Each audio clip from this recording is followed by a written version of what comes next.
పంచమి అయితే అక్కడ అలా కూర్చొని బాధపడుతూ ఉంటుంది. ఎందుకు ఇలా జరుగుతుంది, నా జీవితం ఎందుకు ఇలా ఉంది అని చెప్పి బాధపడుతూ కూర్చొని ఉంటే ఇంతలో వాళ్ళ నాగదేవత అయితే అక్కడికి వస్తుంది. వాళ్ళ నాగదేవత వచ్చాక పద్మావతి లేచి నిలబడుతుంది.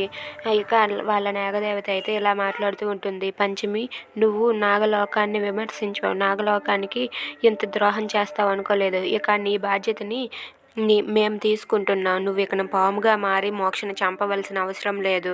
ఆ పని మేము చూసుకుంటాం. అది నాగలోకానికే అంకితం. నువ్వు ఈ పౌర్ణమికి పాముగా మారాక నువ్వు మోక్షను చంపనవసరం లేదు. అది మా నాగజాతి చూసుకుంటుంది. మోక్షను చంపేస్తాము.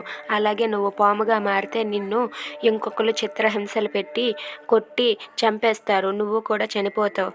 ఇది నీకు శాపం. ఎన్నిసార్లు నువ్వు నాగలోకానికి ద్రోహం చేశావని చెప్పి అంటూ ఉంటుంది. ఆ మాటలకైతే పంచమి ఒక్కసారిగా షాక్ అవుతుంది. ఏంటి, మోక్షని చంపే బాధ్యతను మీరు తీసుకున్నారా అంటుంది.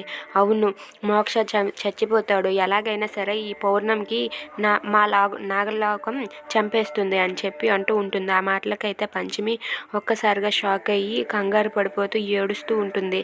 ఇక ఆ నాగదేవత అయితే పంచమికి ఇవన్నీ చెప్పి నువ్వు కూడా ఎవరితోటో ఒకరితోటి దరువులు తిని చిత్రహింసలు పడి చనిపోతావు అని చెప్పి అక్కడి నుండి వెళ్ళిపోతుంది. ఇక పంచమి అయితే మోకాలు వేసి ఏడ్చుకుంటూ ఉంటుంది. If you like this video please like, share and subscribe. Thanks for watching.